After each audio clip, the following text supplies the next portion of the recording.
North Andover's Town Manager, Andrew Maylor, to come up.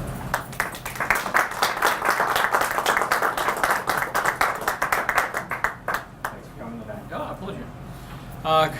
Good evening, everybody. I appreciate the invitation and the opportunity to come and speak to you, and certainly I'll answer whatever questions you may have at the end. We're fortunate to have in town today on business Jay Ash. Jay Ash is the Secretary of Housing and Economic Development for Governor Baker's administration. And the photographer today. And the photographer. Jay's big. We're going to see a lot on Twitter for that one, but Jay is the person in the administration responsible for economic development and housing. Has been really at the center of doing a lot of great things within the administration, and I had the pleasure to work with Jay many years ago in Chelsea when he was the city manager and I worked there. And if you look at the landscape today, if you ever cross over, if you ever venture out of Merrimack Valley on your way over the Tobin, which we don't do too often, but on occasion you drive through Chelsea and see all of the handiwork, quite frankly, that Jay was involved in, almost literally all of it in terms of the construction of the hotels that are going on there. And so I think you realize what an advocate he's been for economic development throughout the region and in the state. Specifically to our event on September 13th. On September 13th, 6 weeks ago or so, we started to get messages and signals that something had gone wrong. There was small house fires, 32 fires in North Andover alone. Some of the small boiler fires, some of them more substantial, 6 fairly substantial fires, 3 were close to complete losses. Similar things were happening in Andover and in Lawrence, and quite frankly at the time between 4 and 5 o'clock, I spent a considerable amount of time at the time with the police chief. We just didn't really know what was happening. The fire apparatus, the 911 system, what we call mutual aid, all worked remarkably well. The amount of equipment that rolled in here from communities as far north as Maine and as far west as Leominster was remarkable. It shows and makes us feel comfortable that when something wrong happens in an emergency situation, there are people who have planned a long time and invested their careers in making sure that we feel good about that response. And it really was a remarkable thing to watch. I won't bore you with every moment in detail, but I can tell you for the next 48 to 72 hours, as we started to get a sense of exactly what happened and put the pieces in place to address it, it was a very complicated circumstance. Understanding who was responsible, how best to fix it, how people were going to be impacted.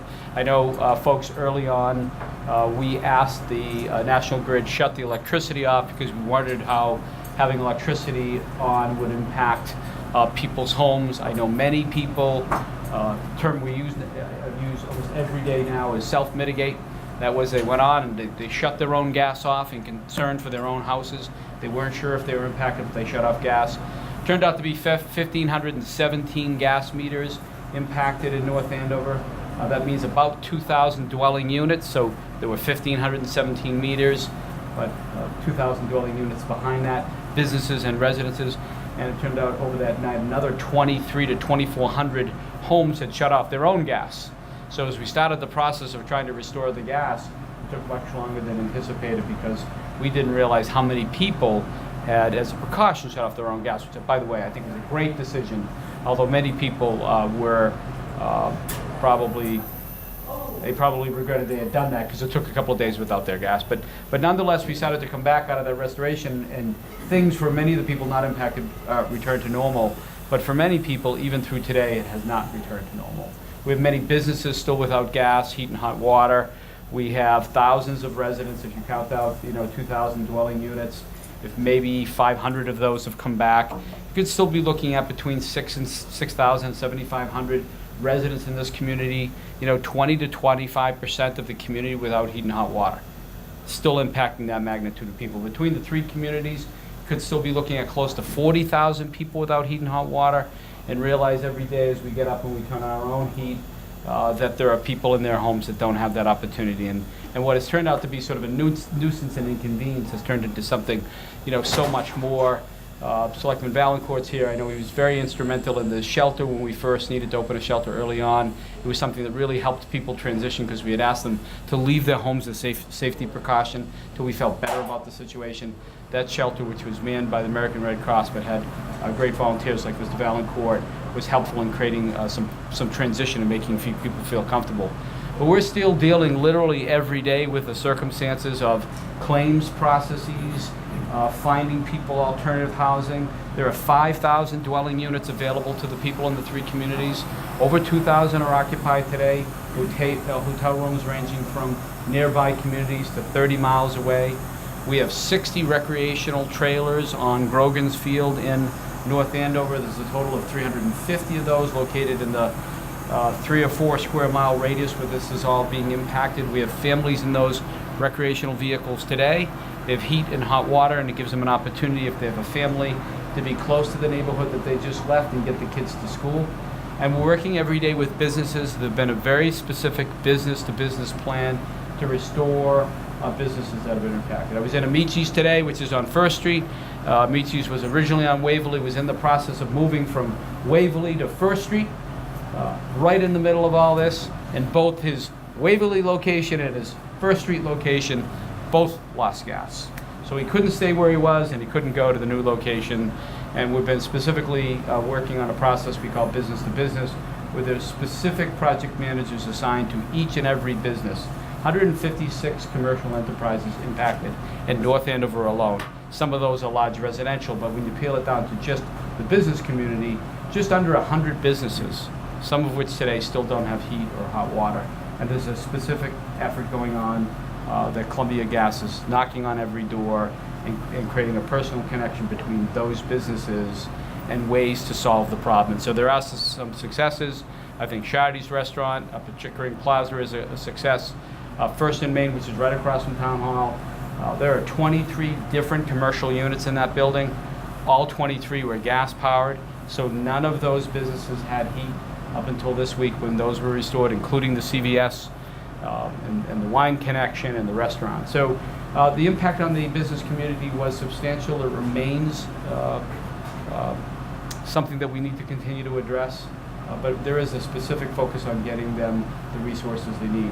What we're also finding is that for many cases in small business, really the struggle is that they live paycheck to paycheck, as people do as well, but they have a lot of employees, they have a lot of bills to pay, the rent check needs still to be paid if they have a lease, and all of a sudden the cash flow has stopped.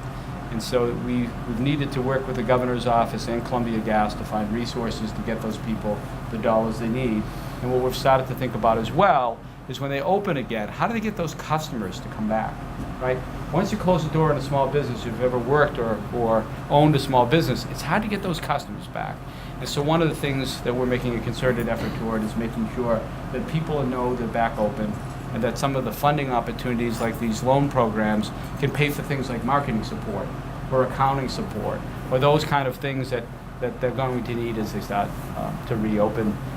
If it makes our business community feel only slightly better, the center of what went out in terms of gas in Andover was the business community.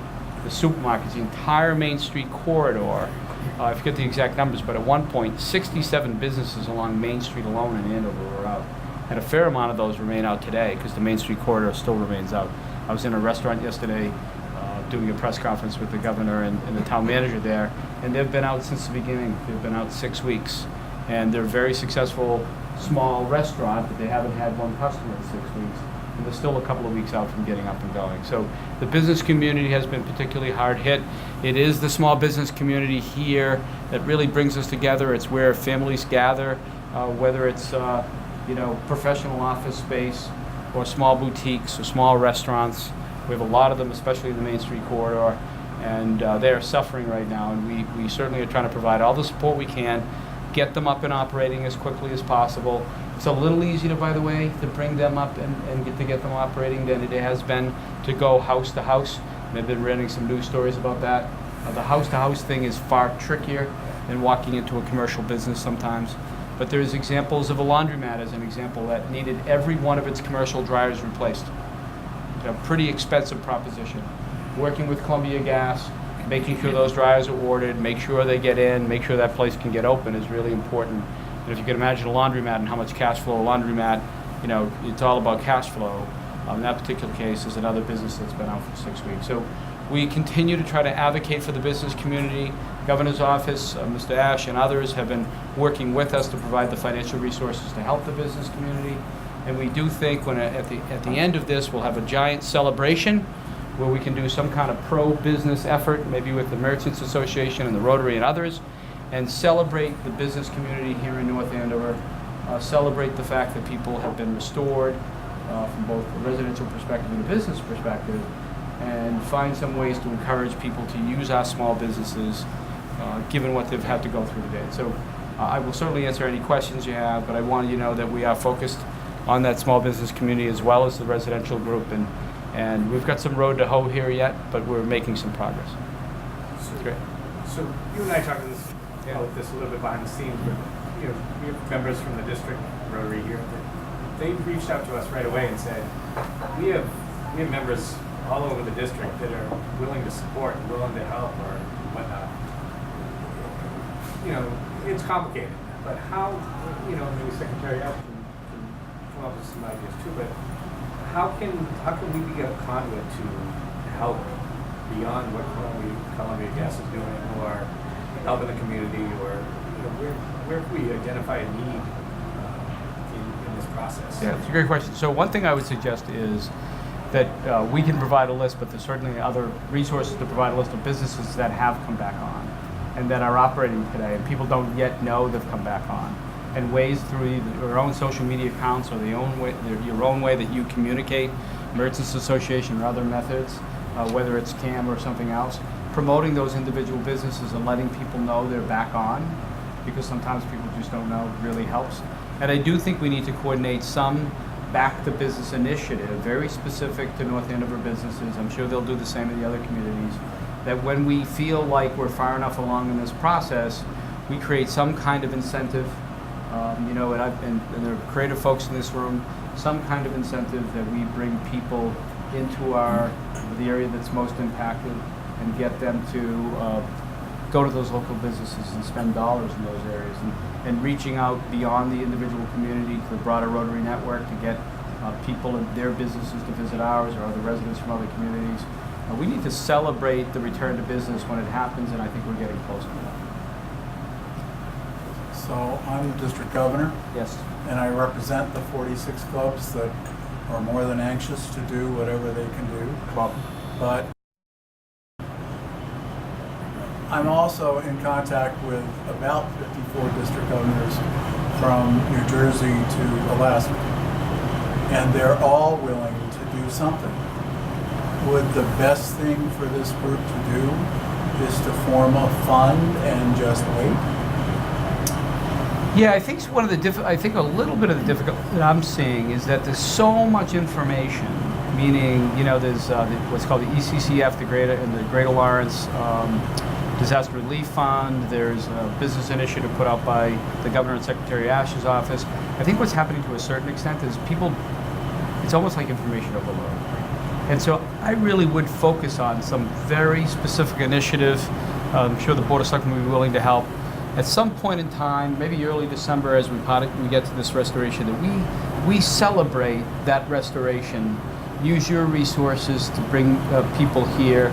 Maybe that fund encourages people through discounts at the particular stores that were impacted, or provides gift certificates or some kind of support in that way. So we get our own residents to use our businesses and surrounding residents to use our businesses. That way, what I really like to do is create a synergy between the residents impacted and the businesses impacted.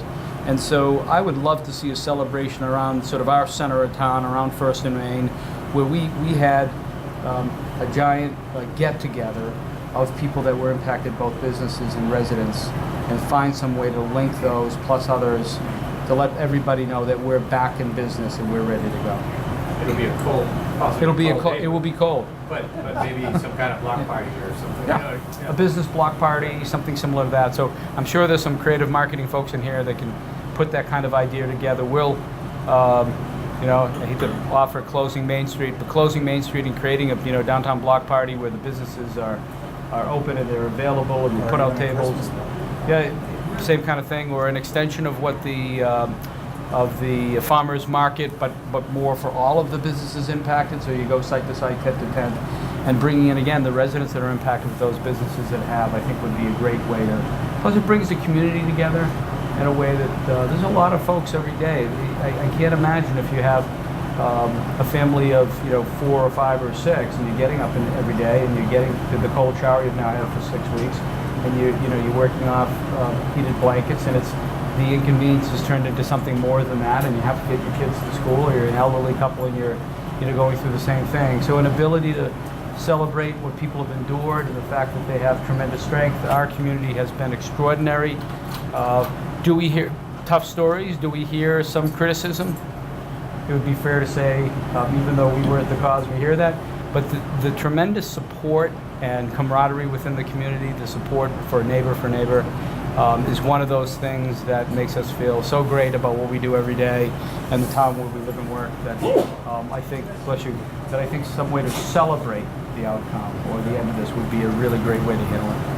All right, so if I named it, I mean, it's going to be for all 3 communities. Be great. So a celebration fund. Yeah, sure. I can do that. That'd be great. Yeah, that'd be super. Yes, sir. I think we'd also like to give some kind of advertising presence to those businesses that are recovering. Now, we'd like to give priority to the ones that were affected, Right. and not to the ones that weren't. Is there a way that we can distinguish between the two? I don't think that's particularly difficult. Between the claims process and otherwise, we know the impacted businesses. Is there a list that we can? Yeah, I'm sure there's. I know that in the individual communities there is a list, and that can be combined together to make sure there's that. So I could imagine that as you've seen these things in the past, what I'll refer to as calendars or pamphlets of brochures that identifies the businesses that were impacted in all 3 communities, and some incentive around that. Some creative incentive that people know where those businesses are and can gravitate to those businesses, and some kind of joint effort I think is possible. So there are individual lists, and I know there's a particular business effort right now to focus on small business. I don't think it'd be difficult to get that Would list. that be through the Chamber of Commerce or? We operate slightly different. So Andover has a Chamber of Commerce. We have a North Andover Merchants Association, and Lawrence operates off several groups that do that. So I think if you communicate with my office, I'll put you in touch with the right people that are collecting that kind of information. More than happy to do that. So we could do some Facebook and at least our district. I'm going to create a Facebook page simply for the restoration of small businesses and benefiting those businesses. I think that's what we have learned through the process is that we are somewhere, north of 60% in terms of the expectation that our residents are communicating through social media. Our folks now rarely, if ever, get information. Even the website is old news. Everything's being done. There is a Facebook page for all the residents impacted in the 3 communities. There's more than 1,000 people that participate in that. I've seen a dramatic increase in my own Twitter feed, the Twitter feed of the town. Almost everything we do is put out through social media. We haven't forgotten the more traditional, being nice because of my age, the more traditional ways to communicate, but those are becoming less common and less commonly used by our residents. So Facebook and Twitter are good means to communicate that information out. I tell you, Twitter really came into its own in this because this feed from North Andover was fantastic. But if I needed to see the state police map, I just went, and it was updated. So I just went to Twitter and went to that. It was all real-time information. It's true. Yep, we're finding most of the media, so we haven't now follows the individual Twitter accounts of the 3 individual communities, and they're getting their news feed. So often if you hear something on television media or even print media and you hear a comment or a statement made, that actually came off, I don't know what we want to refer to those, a tweet quote. Someone took something off Twitter and goes on a broadcast media and says, Town Manager Maylor said X. What they really did was read the tweet. And we're finding that that's a pretty common way that even the television media is getting information from us. They said it or not. Whether they said it or not. Well, if it's printed, if it's a tweet, at least we did know he said it, I guess. Anybody else? So business growth was happening pretty steady right before this. I mean, the mills were filling in. Yeah. So you're hyper-focused on the present right now. Yes. But what do you think the impact is going forward? I mean, is it now that it's kind of like now gas is all brand new here, you know, hopefully that, you know, is it? Yeah, is that an attraction? Listen, we've seen strong economic growth in a number of different areas, the mills being a primary focus, but we've seen it across the community. The mills are currently operating at about 96% occupancy.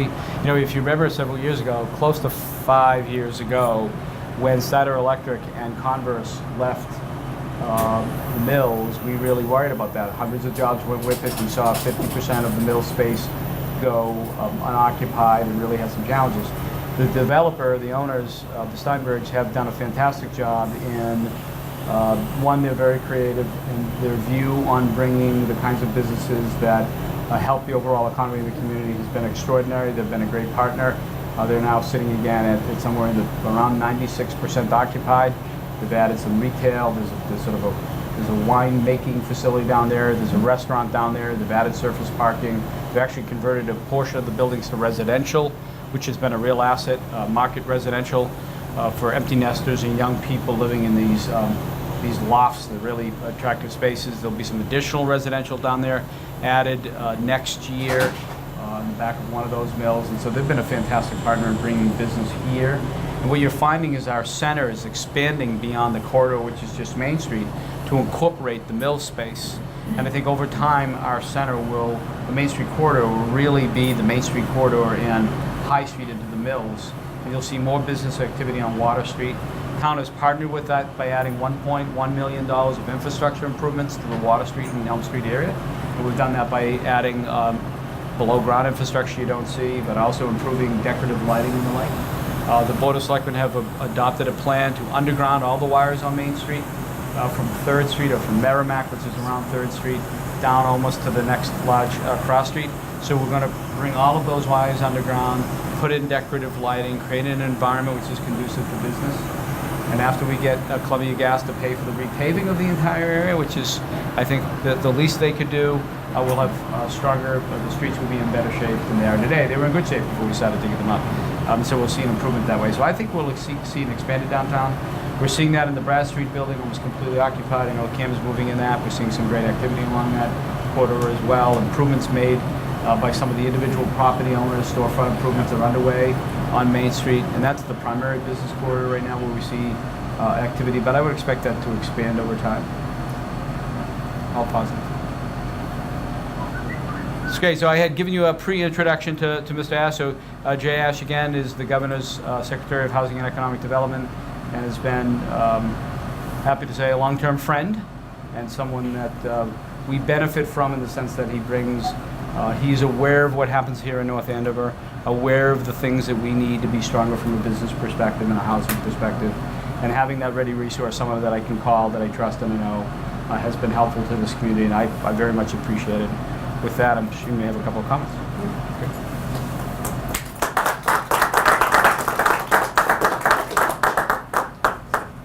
It's great to see everyone. What Andy didn't mention is I am also a former Rotarian and a disappointed former Rotarian. So I was city manager at Chelsea for 14 years, and I was there for 18 years. I was a member of the Chelsea Club.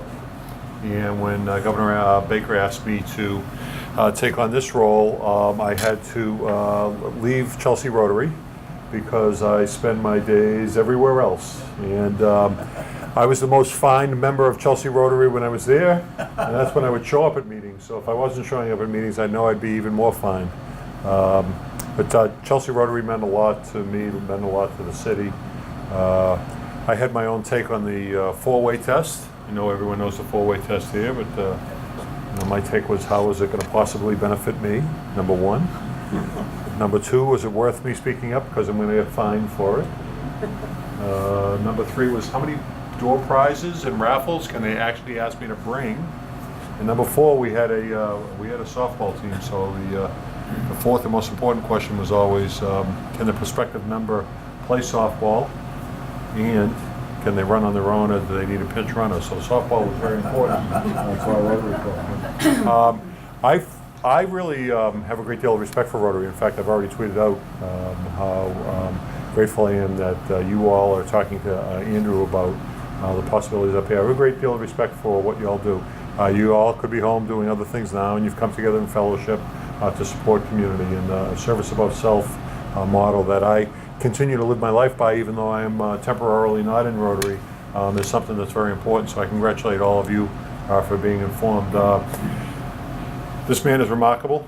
Governor Baker has said it. Governor Baker's been up here many number of times, meeting with Andrew Flanagan from Andover, and Dan Rivera from Lawrence, and he continues to remark about how important local leadership is, both in terms of the immediate response on the disaster and the recovery work that's taken place since then. So anytime I can thank Andrew for his work and continue to encourage him to be in touch with us if we can help is a great time as well. From our end, things are good in the Commonwealth. It's a great time to be Secretary of Economic Development. I'll tell you, I have very much enjoyed going from city to city, town to town around the state. This past, let's see, today is Thursday. In the last 7 days, I've done about 1,200 miles around the state, including last Thursday. I live in Danvers, drove to Lee, drove back to Worcester, drove up to Pittsfield, drove back home. That was quite a day. Monday, I spent all day in the Cape, so I started in Provincetown at 7:30, made my way all the way back up, talking about good things that we're doing. What you all should know is that there's something unique happening on Beacon Hill right now that observers of politics around the country often find to be very interesting. We have the spirit of bipartisanship going on Beacon Hill right now. I know that word, bipartisanship, not a lot of others can talk about that, but evidence of that is that this is an election year, and the democratically controlled legislature has given the Republican governor more than $3 billion worth of economic development bills, so that people like me can go around to communities like North Andover and help out on things like affordable housing, help out on things like infrastructure to support economic development, help out on job creation, and help out on training our youngest folks to be able to take those jobs. So the spirit of cooperation, collaboration, the bipartisanship that's going on is really strong. So much so that the Republican governor, Governor Baker, appointed a Democrat from Chelsea to be his economic development director. So it's been a really good run. We're seeing job growth throughout the Commonwealth. So we all know that Boston and Cambridge have been really strong. We're seeing it other places. So things that I'm kind of proud of these days are I'm helping to bring the Paw Sox to Worcester. So Worcester's going to have baseball again, professional baseball, and that'll be exit 10 on the Pike. And then when you go a little bit further to exit 8 on the Pike, there's a $650 million proposal for a water park, an indoor water park in Palmer. So imagine Disneyland, but under a roof. And that'll happen in Palmer on exit 8. And then exit 6, MGM Casino has opened up and is really transforming downtown Springfield, and we're working with Six Flags on expansion there. So good things happening around the state that way, and up and down, east to west, north to south. There are things happening around life sciences, around information and technology, and more. Governor jokes all the time that the secret to Massachusetts' success is that we helped establish 2 great institutions, and he was talking about Harvard and MIT, and then we waited 200 years. The talent, the innovation that we sell has helped us to bring companies like GE to Massachusetts, and to help startups. My first meeting on Monday morning in Provincetown at 7:30 as I made my Cape trip was to work with them on a collaborative workspace for startups and small businesses to be able to prosper. I was very impressed with the questions about how you might be able to help. I would tell you that on the business side, there are a lot of businesses that need technical assistance, need help in terms of figuring out their long-term strategies. Marketing is one thing, but just trying to figure out how to attract and how to retain their existing employees and retain new employees are important, how to access different markets, so that's important. Discussions about how Rotary can help specifically include, having an interclub meeting here in North Andover, and not having it here, although this is a wonderful place to have it, but having it in the downtown, having it at a restaurant, at multiple restaurants, having one phase of the meeting in one place and moving on to a meeting in another place. Andrew, I love your idea about an incentive to give residents to shop local.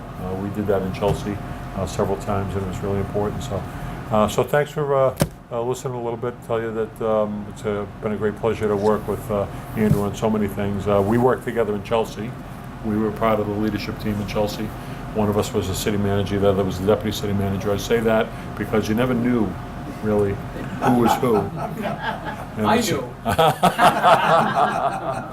But thanks for having me here, and again, thank you for being part of Rotary. I think it's pretty special and tells a lot about the community that good people, good business people, good charitable people come together to support the community and support everything that we do around the world. So congratulations, everybody.